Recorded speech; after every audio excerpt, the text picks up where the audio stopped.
serpent, le podcast des humains qui ont changé de vie. Épisode numéro 2, une esthéticienne exerce sa profession en milieu carcéral.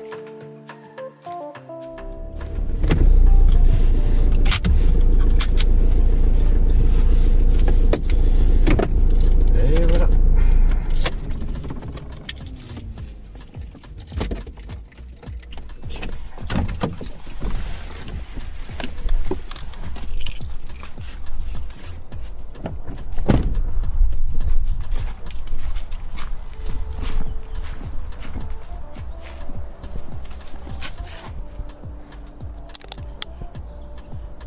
Je sonne. Je sais pas si elle est là. Normalement oui.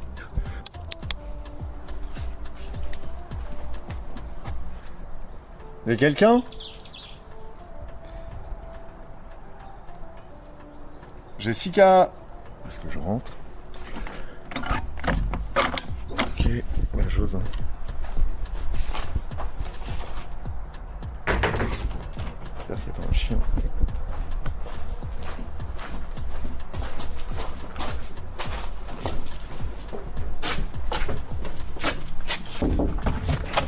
Salut. Salut. Ça va ?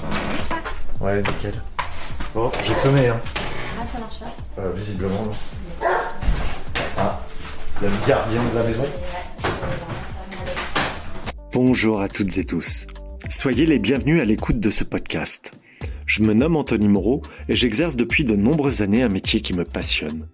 Ma mission de vie consiste à accompagner d'autres humains qui en ressentent le besoin dans la reconnexion à eux-mêmes, à leur moi profond, ainsi qu'à la nature dont nous faisons tous partie intégrante.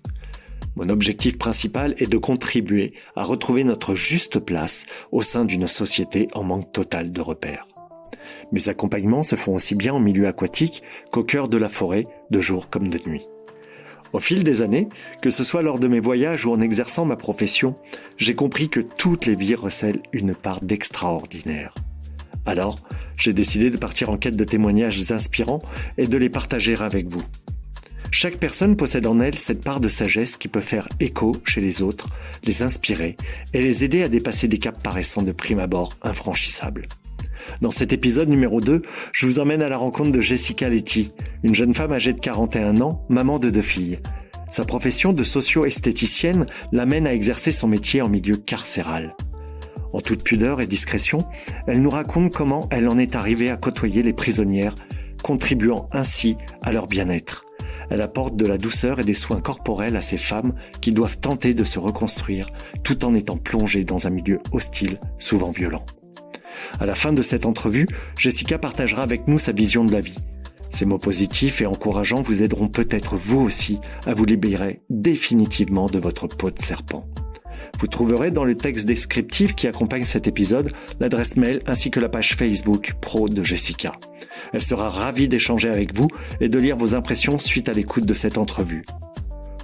Par ailleurs, pensez aussi à vous abonner à ce podcast en cliquant sur le lien afin d'être informé de la sortie des prochains épisodes. Vous pouvez également partager ces récits autour de vous si le cœur vous en dit, pour propager les voix de ces femmes et de ces hommes qui sont un vrai réconfort pour le cœur, le corps et l'âme. Il fait bon chez toi, hein ? Ouais, il fait bon. Ouais, c'est cool. C'est cool. Tu veux qu'on s'installe où ? Bah, on est là, je vois pas autre. Comme tu veux, tu me dis. Ce qui est le mieux pour toi, ici ? Ouais. Dans la cuisine ? Ouais. Ok, cool. Bon.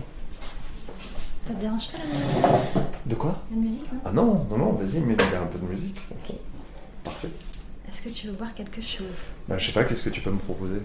Ce que tu veux. Eh bah écoute, tisane, thé. Ouais, un petit thé, si tu veux. Un petit thé ? Ouais, c'est nickel. Alors, en thé, qu'est-ce que j'ai ? Chai, épices, rose. Ah, tiens, épices, ouais, c'est parfait. Épices. Allez, Allez, c'est parti. cool. Bon, eh ben on est bien installé Ouais. dans ton petit salon, cuisine, avec une vue magnifique en plus sur les champs. C'est ça. Tu vois toujours des chevreuils ou autres Ouais, lapin, lièvre, non, on voit moins, mais chevreuil en ce moment, oui. Ah ouais ? Un peu plus. D'accord. Ouais, c'est chouette, c'est chouette. T'as quand même la chance d'avoir une super vue, quoi. Ouais. Ouais. Bon, tu m'avais parlé de tes études qui t'avaient amené justement à faire quelque chose qui n'a rien à voir, en fait. Et j'aurais bien aimé qu'on échange à ce sujet pour que tu m'expliques un petit peu quelles étaient ces études particulières pour toi et ce qui s'est passé en fait pendant ce moment-là. Ouais.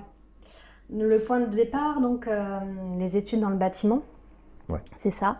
Quand on est jeune, on ne sait pas trop où on va, hein, on essaye de trouver sa voie. Le bâtiment, moi, ce qui me plaisait, c'était plutôt le côté manuel avec les dessins techniques. Puis le monde masculin, quand même, me plaisait mieux parce que j'avais moins de cette appréhension d'être au milieu de femmes, enfin de filles, de jugement et autres. Enfin, ce monde féminin me plaisait pas trop. Donc, je me suis orientée vers le bâtiment. Et donc voilà, ça s'est très bien passé quand j'ai passé mon examen de topographe. Et après, je me suis orientée dans le bâtiment génie civil, donc c'était plus global. Global avec le béton, tout ce qui est armature et tout, enfin bref. Et là, vraiment, j'étais baignée dans le monde masculin, mais moins en délicatesse, quoi. Au fin fond de la Creuse, c'était plus compliqué. Donc j'ai fini quand même tout de même mes études et après je me suis réorientée vers mon idée de base, c'est-à-dire esthéticienne. D'accord. Et donc, tu m'as dit qu'il y avait deux types d'études. Enfin, dans tes études, il y avait topographe, c'est ça? Ouais. Et puis, avant, il y avait autre chose, tu m'as dit? Non, avant, non. Non. Il n'y avait pas spécialement avant. D'accord. Je croyais que tu avais deux spécialités dans le bâtiment. Dans le bâtiment, ouais. Non, topographe et après génie civil. Donc Ouais, après, ça regroupe tout ce qui est dessin technique, D'accord. études de béton. Et tu y es resté combien de temps, en fait, dans ce monde-là? Ah, dans ce monde-là, en tout, 4 ans. Bien 4 ans. Ok. 4, ouais, je dis 4, si c'est pas même 5 même. D'accord. Ouais. Qu'est-ce qui a fait qu'à un moment donné, tu t'es dit stop, ça me correspond pas, j'ai envie de changer? Je me suis pas sentie à ma place en fait. Ouais. Tout simplement. C'était pas ma place, c'était pas mes envies, c'était pas ça quoi. D'accord. Donc il a fallu changer quoi. Ouais. Mais tu as attendu 4 ans pour t'en rendre compte en fait? Ou c'est venu au fur et à mesure, ou ça a été un déclencheur comme ça qui s'est fait? Après, au début, ça s'est très bien passé. Hein. J'étais sur Poitiers, donc j'avais mon environnement familial qui n'avait pas changé et tout. Après, dans la Creuse, c'est encore une autre démarche. Hein. C'est un autre environnement. C'est différent, quoi. Tu t'enterres un petit peu. C'est bien, hein, il y a des jolies choses dans la Creuse, hein, mais c'est un autre monde, quoi. D'accord. Et pour te décrire un petit peu en quelques mots, tu peux te présenter, enfin, ta vie actuelle? Ma vie actuelle? Ouais. Ma vie actuelle. À quoi elle ressemble? À quoi elle ressemble ma vie actuelle? Ma vie actuelle, je trouve qu'il y a une belle évolution dans le sens où ma vie actuelle déjà j'ai donc 2 filles. D'accord. 11 et 14 ans. Et puis donc je viens juste de divorcer. Donc voilà. Et ma vie actuelle en ce moment je la vis pleinement. Parce que je pense que j'ai trouvé ma place dans le milieu professionnel. Et puis je commence un petit peu à me trouver moi. Ce que je veux, ce que je suis. Et est-ce que je veux continuer à être et est-ce que je veux plus, enfin voilà. Ouais. Et trouver ma place. Ta place avec toi et dans l'environnement. Ouais, voilà. Et je pense que c'est un tout en fait. D'accord. Un tout, ouais. À partir du moment où tu es en alignement avec toi-même, je pense que tu es plus à même d'écouter ce qui te va, ce qui ne te va pas et d'entendre les directions où aller en fait. Ok. Donc tu fais plus attention à ton intuition, quoi, si j'ai bien compris. Exactement. C'est ça. Sans le regard familial ou... Non, du tout. Je fais complètement abstraction de ça. Je m'écoute moi-même. Ouais. Après, je vais jusqu'au bout. Ça marche, tant mieux. Si ça marche pas, tant pis, mais au moins j'aurais essayé. Et j'aurais... Voilà. Après, c'est que...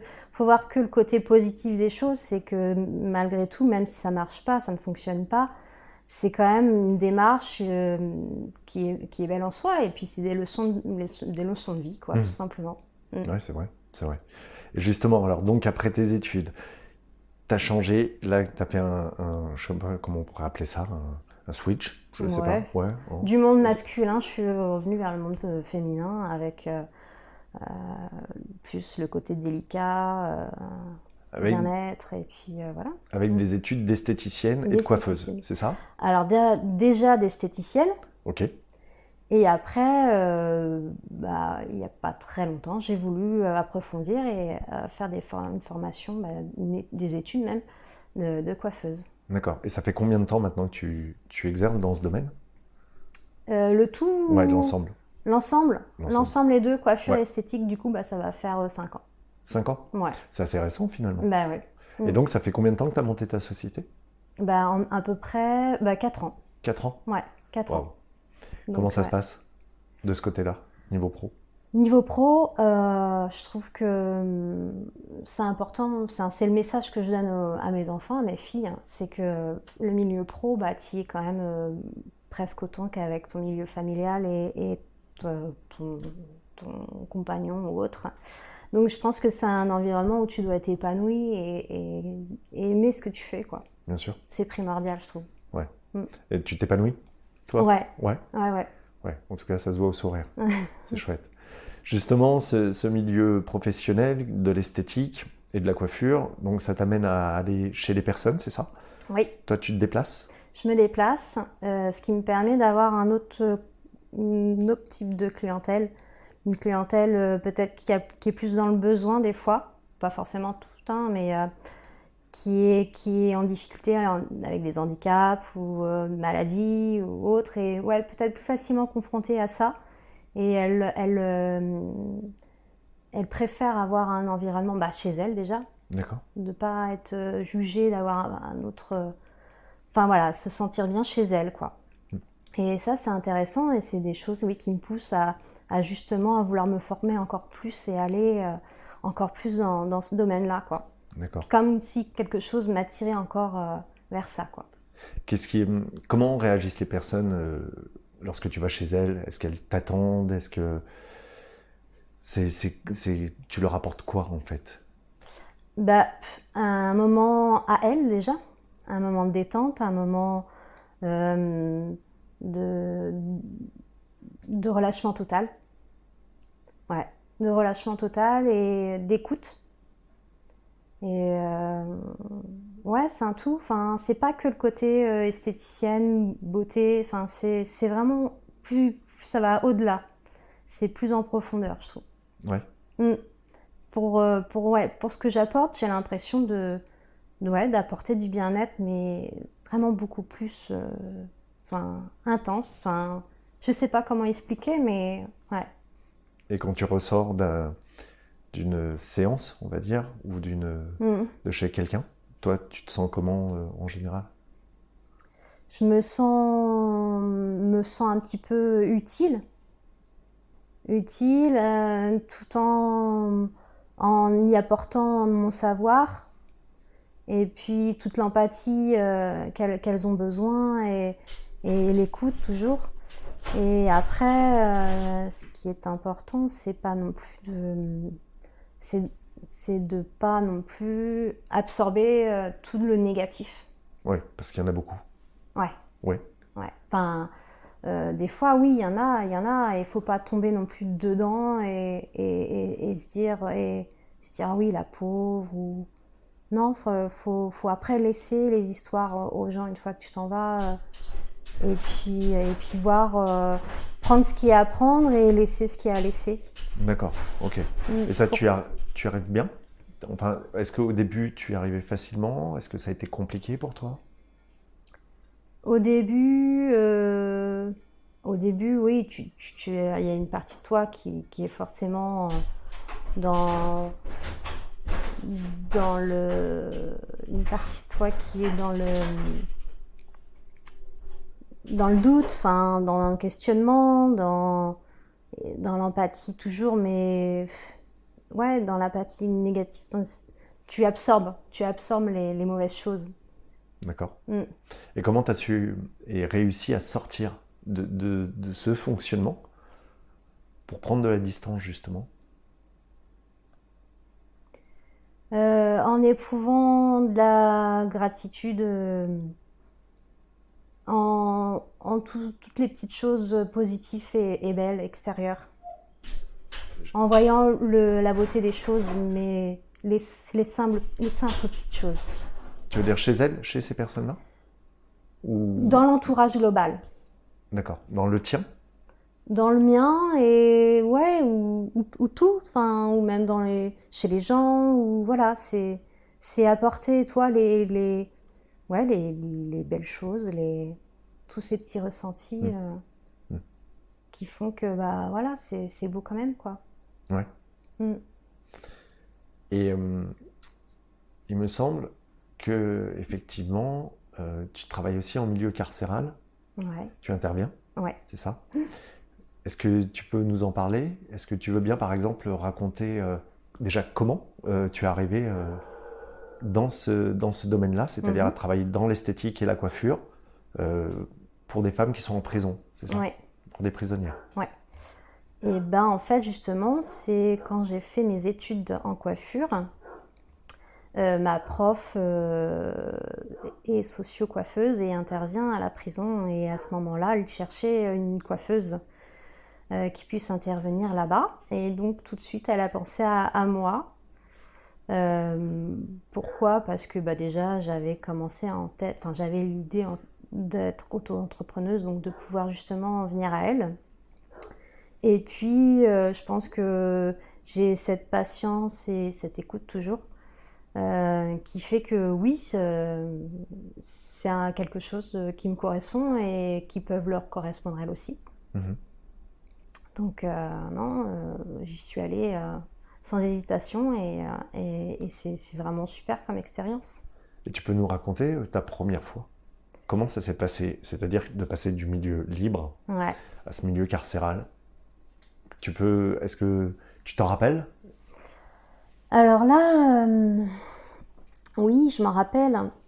Après, dans ma vie à ce moment-là, personnelle, je me sentais un petit peu emprisonnée. Donc ça m'a semblé limite un environnement qui m'était familier. Donc je me suis sentie bien en fait. À l'écart, mais bien. C'est triste, hein, mais ouais. À ce moment-là, ouais, j'étais limite bien, ce qui est quand même bizarre. Moi, après, c'est sûr que quand tu ressors, tu savoures quand même cette liberté, hein, tu apprécies. Mais ouais, cet emprisonnement comme ça m'était familier à ce moment-là. Donc, ça me dérangeait pas. D'accord. Mm. C'est étonnant. Hein. Ouais. Donc, tu arrives, tu as toutes tes affaires. Est-ce qu'on peut en parler ou pas? Ça, c'est pas secret. C'est-à-dire que tu arrives donc avec tout ce qu'il faut pour t'occuper des personnes. Oui. C'est-à-dire tes valises. Oui. Ouais. J'ai toute une liste, oui, Ouais. de matériel. Enfin, tout est listé et tout est bipé à l'entrée. Chaque matériel, chaque chose. On passe comme si on passait à l'aéroport, voilà, sous comment dire? Un détecteur de métaux, voilà, c'est ça? tout à fait. Ok. Sur un tapis, et puis tout est vérifié. D'accord. Et je suis en train de réfléchir à cette arrivée, parce que moi je m'imagine arriver dans un milieu qui est assez hostile malgré tout, même si tu dis que tu t'es senti à l'aise finalement. Qu'est-ce qui se passe quand on arrive dans la prison? C'est-à-dire quand ils ouvrent les portes, est-ce qu'il y a des bruits? Est-ce qu'il y a une ambiance particulière? Alors je pense qu'on se fait beaucoup d'idées sur ce milieu-là. Ok. Après oui, c'est en effet beaucoup de portes à passer, beaucoup de... on s'en bat surveillé, hein, c'est sûr. Mais ça reste quand même assez simple, même par rapport aux détenus. Elles sont habillées comme toi et moi. Elles n'ont pas, voilà, comme on peut voir des fois à la télé, des détenus, ou voilà. Donc non, ça s'est fait naturellement, et même elles ont cette approche où elles ont envie d'être considérées comme autre chose que détenues. Donc c'est leur moment toujours à elles, quoi. Ouais. Et donc, toi, une fois que tu es sur place, elles viennent, elles prennent des rendez-vous? Ouais, en Ça. amont, voilà. Ok. Et donc, tu t'occupes d'une femme Des après l'autre? personnes qui m'ont été listées auparavant, voilà. Ok. Et les échanges, ça donne quoi? Alors les échanges, ça dépend des femmes. Soit elles préfèrent laisser leur histoire de côté. Et justement, à partir où elles passent cette porte, elles franchissent cette porte avec moi, voilà, elles sont elles et elles attendent plus que ce côté détente et cocooning. Et voilà, et sinon, certaines ont besoin justement de discuter, de parler, de savoir, enfin, ouais, pourquoi elles sont là, raconter un petit peu leur vie, ouais. Mais c'est rare. Ah bon? C'est quand même rare. C'est quand même rare. T'as des histoires qui t'ont marqué plus que d'autres? Qu'elles m'ont raconté? Ouais. Sans rentrer, si tu veux, sans faire du voyeurisme, c'est pas ça, mais quelque chose qui t'a touché toi profondément par exemple dans une histoire. Dans une histoire, c'est pas forcément les histoires où, si peut-être quand tu vois des jeunes filles arriver, franchir la porte et puis vraiment être dans, on a l'impression qu'elles sont tout en innocence. Enfin, c'est compliqué de s'imaginer qu'elles soient là, quoi. Et pourquoi d'ailleurs? Mais une histoire, si, il y en a eu des histoires. Après, c'est délicat de raconter. Je garde et je respecte leur histoire et je veux pas que ça soit affiché, divulgué ou quoi que ce soit. Je veux les voir en tant que femmes, pas en tant qu'histoire ou à ce qu'elles ont fait auparavant. Ok, ça tu t'en occupes pas, tu le mets de côté, c'est ça? C'est pas trop difficile, des fois, quand tu sais ce qui s'est passé dans certains cas?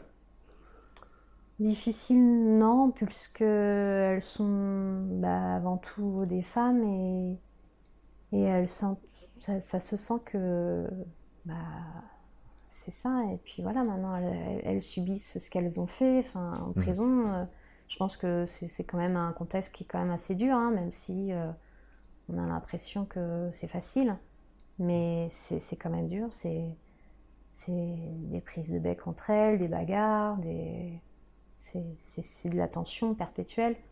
C'est compliqué comme environnement quand même.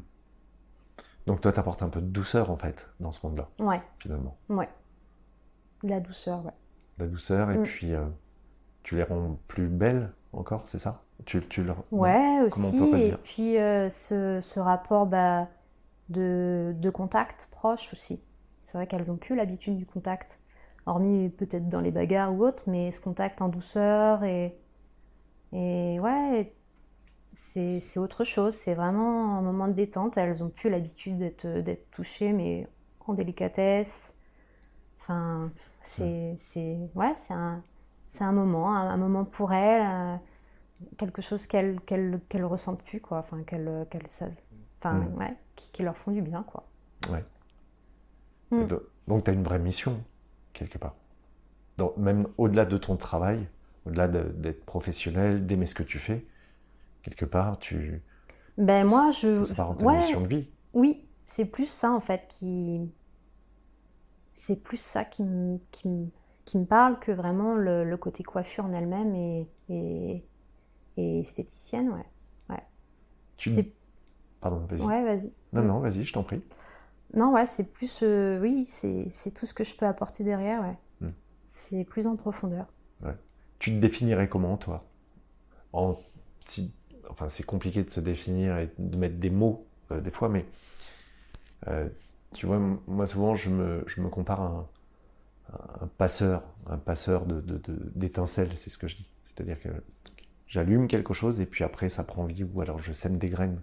Et toi, comment tu t'imagines ou comment tu aimes bien te voir? Comment j'aime bien me voir, ça serait plutôt apporter cette douceur et ce réconfort. Ce réconfort et puis Et puis ouais, c'est pas évident, mettre comme ça, du temps blanc. Ouais. Ouais, c'est Ce qui te passe par la tête. Ouais, moi, douceur, écoute, réconfort, moment pour elle, quoi. Ouais, ok. En fait, tu les accompagnes. Ouais. Ouais. Mm. Ouais, peut-être bien, ouais. C'est peut-être ça, ouais, je les accompagne. Entre autres. Hein. Entre autres, ouais. Ok. Quand tu ressors, la première fois, tu disais qu'effectivement, tu étais dans un contexte très particulier, de vie personnelle. Aujourd'hui, quand tu ressors de cette prison, comment tu te sens Est-ce que c'est différent chaque fois? Est-ce qu'il y a quelque chose qui se passe quand tu refermes la porte derrière toi et que tu te rediriges vers le parking, vers ta voiture? Ouais, comme une bouffée d'oxygène, en fait.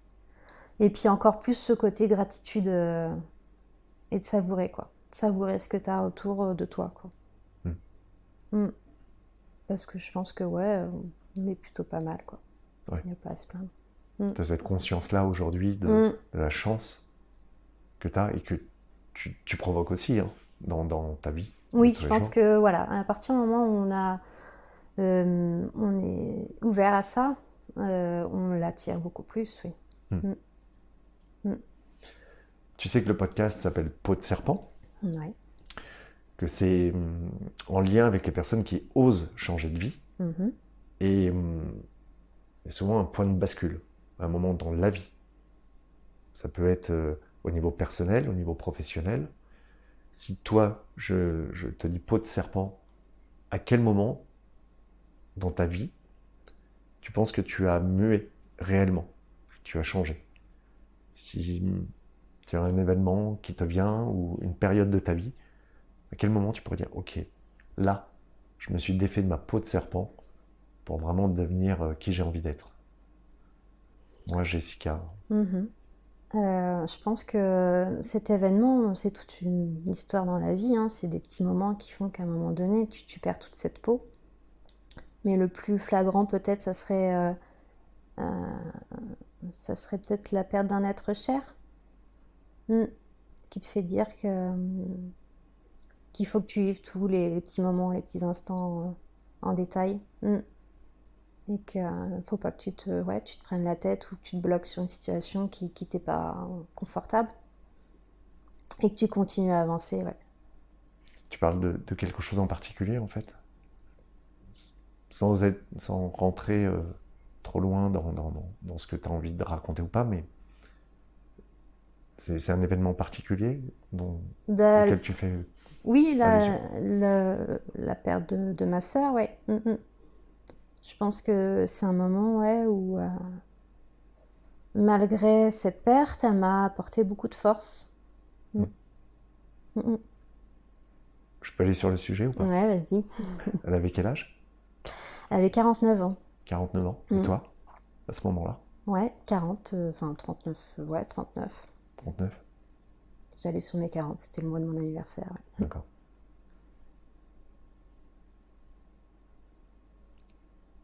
C'est pas facile hein, d'en parler, je suppose.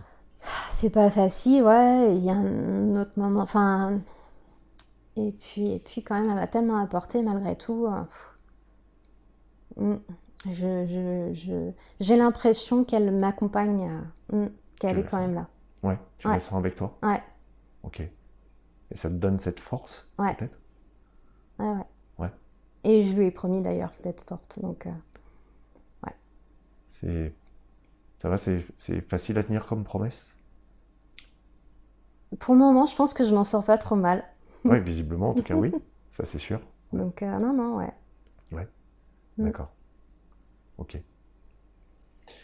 Si tu pouvais passer un message aux personnes qui nous écoutent, un message pour dire, bah voilà, en lien avec ta philosophie de vie, ce serait lequel? Eh ben, un message, je pense qu'il faut voir les belles choses, il faut voir les petites choses, mais toutes ces petites choses sont si... Enfin, ouais, aller dans le détail et voir comme... Enfin, on est plutôt bien. Et éprouver de la gratitude. Et puis écouter les signes. Je pense que les choses... Alors, est-ce que c'est nous qui les provoquons? Enfin, est-ce que ça vient de nous intérieurement ou est-ce que c'est des signes extérieurs? Je ne sais pas, mais il y a des signes qui nous mettent sur la voie et qui nous disent, bon, bah allez, c'est par là qu'il faut aller. Et essayer de les respecter et les suivre. Et je pense que c'est comme un chemin à suivre. Et pour être le plus aligné avec soi-même, ouais. Le plus fidèle à soi-même. Tes moments de bonheur actuels, tu peux nous en donner quelques-uns? Mes moments de bonheur Qu'est-ce qui actuels, te fait sourire, ce qui te rend bien, ce qui te rend heureuse? c'est mes filles déjà, ça c'est sûr.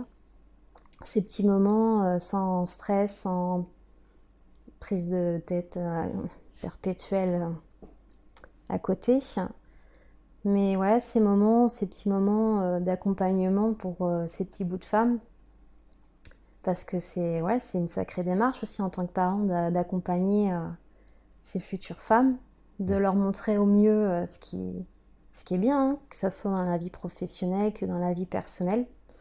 Ce qui peuvent les emmener vers le haut, quoi, toujours. C'est important, ouais.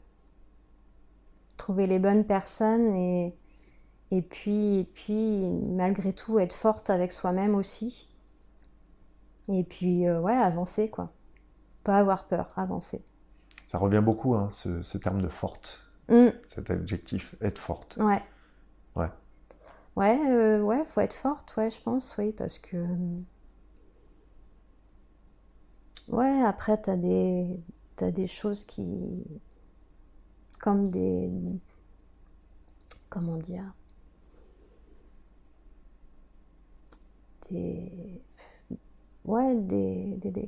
Comment dire? J'ai pas le mot en tête, mais je le vois. Hein. Simplement? Simplement, faut que... Des épreuves, voilà. Dans la vie, il y a des épreuves, faut que tu les passes, faut que tu sois forte. Et puis si tu passes, t'en es bien plus forte et c'est bien plus beau et tu grandis. C'est ça. Cette force, ça te fait grandir. Tu te vois comment allez, si on se projette dans 5 ans, on va dire? Tu imagines comment ta vie? Et continuer à avancer, donc continuer à évoluer donc, dans mes formations socio-esthéticiennes pour pouvoir accompagner toujours ces femmes. Dans tous les environnements et dans la maladie aussi, parce que malheureusement, on entend parler du Covid, mais pas forcément du cancer et autres. Mais il y a tellement de choses à accompagner, tellement de problématiques à étudier, enfin, et à aider, quoi. Surtout, c'est tendre la main, quoi. Besoin d'aider, d'apporter mon savoir et apporter cette petite goutte d'eau qui pourrait... faire avancer les autres femmes aussi. En tout cas, c'est ce que tu fais actuellement déjà. Donc, ouais, mais encore mieux. Encore mieux. Comment tu imagines encore mieux? C'est-à-dire, qu'est-ce qui pourrait être encore mieux? Connaître ces problématiques en profondeur, quoi. Pour pouvoir mieux y répondre. Donc, approcher un petit peu plus le monde médical pour répondre au mieux à ces personnes-là, ouais. À ces femmes-là. Donc toujours en lien avec les femmes, la féminité. Ouais. C'est important pour toi. Ouais. Je suis plus à l'aise, ouais.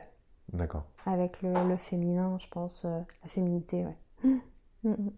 Et au niveau personnel, est-ce que tu t'imagines toujours ici? Est-ce que tu t'imagines ailleurs? Personnel, en fait, je me projette pas, je laisse venir les choses. J'ai pas envie de me mettre... Ouais, des fois, je peux avoir des idées et me dire, bon, bah ça, j'ai envie de ça, et je vais aller dans cette direction et je vais l'avoir. Mais concernant ces détails-là, l'environnement même, je me projette pas, enfin, je laisse venir les choses. Oui. On verra. Ouais. C'est peut-être la plus sage des décisions, hein. Laisser les choses se faire au fur et à mesure. Ouais, je pense, ouais. Surtout au niveau matériel. Oui. Mm. Est-ce que tu as un mantra, une phrase qui te suit, que tu as comme ça, qui te, pas galvanise, mais qui t'accompagne tout simplement et qui te rend plus forte, ou qui te permet de dire ok, ça j'oublie pas. Et ben, je pense qu'il faut vivre le moment présent, tout simplement. Voilà. Et puis, ouais, profiter chaque instant, chaque moment. Tu sais pas de quoi est fait demain, donc ouais, faut profiter. Voir le positif. Toujours. Toujours. Bon, Jessica, merci beaucoup. Bah, merci à toi. C'était très intéressant. C'était très riche. Ouais, j'espère. C'est parfait.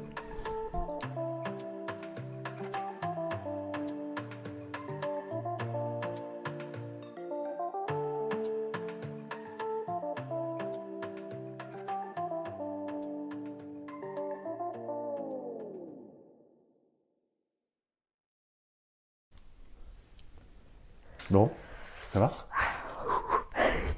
Ouais. Ouais. Ça a été? Ouais, très bien. Ouais. Comment toi tu te sens là maintenant? Bah, toute molle, hein, toute vidée. Hein. Ah ouais? Bah, je me livre pas forcément comme ça tout le temps. Hein. Ouais. Et ça va, t'es contente? Ouais. Ouais. Après, à voir, je suis curieuse de voir le rendu quand même. Parce que j'ai pas mal bégayé, j'ai pas mal cherché mes mots, j'ai pas mal... Pas du Non, tout. non. Non. Et puis tu seras la première à l'entendre, Ouais, puisqu'en fait je te l'enverrai avant. d'accord. Donc voilà. Ok. Ah, c'est chouette. Mm. Ah, une belle journée s'annonce. Mm.